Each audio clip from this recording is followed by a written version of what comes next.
শুভ সন্ধ্যা বন্ধুরা। আমরা যদি আজকে দেখি যে পিএসসির ওয়েবসাইটে যদি গিয়ে থাকি, অফিসিয়াল ওয়েবসাইটে গিয়ে দেখি যে schedule of interview to the recruitment of post of the laboratory assistant ইলেকট্রিক্যালের যে ইন্টারভিউ সেই শিডিউলটা দিয়েছে। সো এখানে ডাউনলোড করে দেখলে দেখা যাবে যে 16ই ডিসেম্বর থেকে শুরু হচ্ছে ইন্টারভিউ, শেষ হচ্ছে তোমার 24শে ডিসেম্বর পর্যন্ত। 16, 17, ঠিক আছে, 18, 19, 3 দিন, আর 23 আর 24, 5 দিন ইন্টারভিউ চলবে। যেটা জেনারেল কাট অফ হয়েছে 72.33, ওবিসি এ 66.33, ওবিসি বি হচ্ছে 72.33, এসসি 64.67, এসটি হচ্ছে 52.00, পিডব্লিউডি ছিল 56.33। এরপরে একটা দেখব যে আর একটাও নোটিফিকেশান দিয়েছে,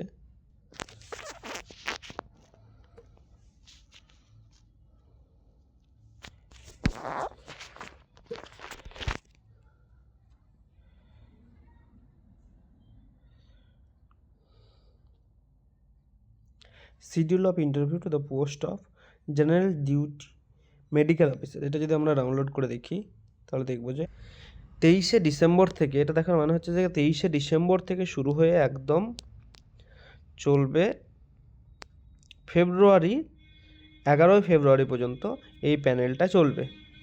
ঠিক, এখন যদি আমরা পিএসসির ফার্স্ট বোর্ড যদি দেখে থাকি যে আমাদের পিএসসি যে ইন্টারভিউটা চলছে, বোর্ড 1টা হচ্ছে 13 ডিসেম্বর পর্যন্ত চলবে, আর বোর্ড 2টা রিশিডিউল করার জন্য 19শে ডিসেম্বর পর্যন্ত দেওয়া আছে। এখন যদি বোর্ড 1-এর কথা বলি, 13 ডিসেম্বরের নেক্সট যে ওয়ার্কিং ডে সেটা হচ্ছে 16th ডিসেম্বর, কিন্তু আমরা দেখলাম যে একটা বোর্ড কিন্তু 16 ডিসেম্বর থেকে শুরু হয়ে একদম 23 ডিসেম্বর পর্যন্ত চলছে। তো সেইখান থেকে বোঝা যাচ্ছে বোর্ড 1 যেটা নিচ্ছিল সেটা হয়তো যে ল্যাবরেটরি অ্যাসিস্ট্যান্ট ইলেকট্রিক্যাল ইঞ্জিনিয়ারিংয়ের জন্য বিজি হয়ে যাবে।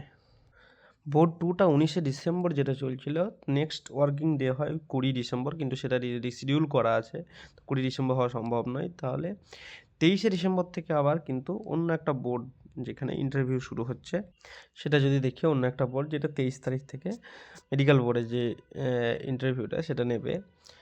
সেই হিসাবে দেখা গেলে আমাদের এখানে যদি দেখি 24শে ডিসেম্বর পর থেকে কিন্তু একটা বোর্ড খালি হয়ে যাবে। সেখানে হতে পারে যে তোমাদের যে ইন্টারভিউ সেটা হয়তো বোর্ড, দুটো বোর্ড না করে সিঙ্গেল বোর্ডে হয়তো 24 তারিখের পরে একটা যে ফেজ 4 যেটা হয়তো সেটার শিডিউল হয়তো দিতে পারে।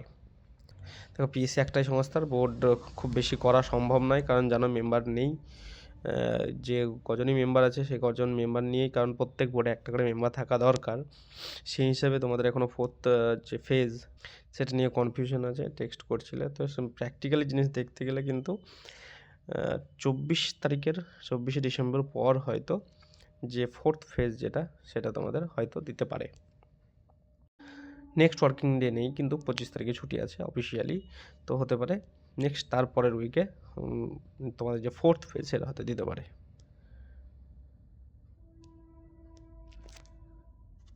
এটা আমার ভিউ মনে হয়েছে, তোমাদের কিছু ভিউ থাকলে অবশ্যই কমেন্ট সেকশনে জানাও। চলো, সবাই সুস্থ থাকো, ভালো থাকো, প্রিপারেশন এগিয়ে নিয়ে যাও।